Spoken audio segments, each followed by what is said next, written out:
വിശദമായ വാർത്തകളിലേക്ക്. പയ്യന്നൂർ കോടതി സമുച്ചയം നിർമ്മാണം സെപ്റ്റംബറിൽ പൂർത്തീകരിക്കുമെന്ന് ടി.ഐ. മധുസൂദനൻ എം.എൽ.എ. അറിയിച്ചു. നിർമ്മാണ പ്രവൃത്തി അവലോകനം ചെയ്യുന്നതിനായി എം.എൽ.എയുടെ അധ്യക്ഷതയിൽ യോഗം ചേരുകയും സൈറ്റ് സന്ദർശിക്കുകയും ചെയ്തു. 14 കോടി രൂപ ചെലവഴിച്ച് 3053 സ്ക്വയർ ഫീറ്റിലാണ് കെട്ടിടത്തിന്റെ നിർമ്മാണം.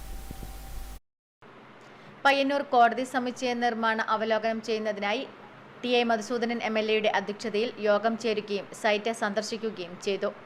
അംഗീകരിച്ച പ്ലാൻ ഫണ്ട് പ്രകാരം ഗ്രൗണ്ട് ഫ്ലോറിൽ വാഹനം പാർക്ക് ചെയ്യാനുള്ള സൗകര്യം, ക്യാൻറ്റീൻ, ഇലക്ട്രിക്കൽ റൂം, ടോയ്ലറ്റ് സൗകര്യത്തോടുകൂടി ഡ്രൈവേഴ്സ് റെസ്റ്റ് റൂം, 2 ലിഫ്റ്റുകളും സ്റ്റെയർ മുറികളും നൽകിയിട്ടുണ്ട്.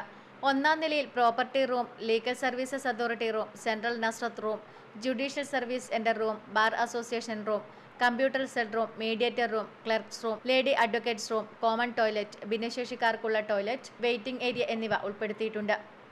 2-ാം നിലയിൽ judicial first class magistrate room, bench section, current records office room, 4 magistrate court, combined section, property room, record room, video conference room, judges chamber, steno staff toilet, common toilet, ഭിന്നശേഷിക്കാർക്കുള്ള toilet എന്നിവ ഉൾപ്പെടുത്തിയിട്ടുണ്ട്. 3-ാം നിലയിൽ മുൻസിഫ് court room, bench section, current records, office room for മുൻസിഫ് court, combined section, video conference room, judges chamber, steno staff toilet, common toilet എന്നിവ ഉൾപ്പെടുത്തിയിട്ടുണ്ട്. 4-5 നിലകളുടെ നിർമ്മാണത്തിനുള്ള 6.96 കോടി രൂപയുടെ എസ്റ്റിമേറ്റ് ഭരണാനുമതിക്കായി സമർപ്പിച്ചിട്ടുണ്ട്.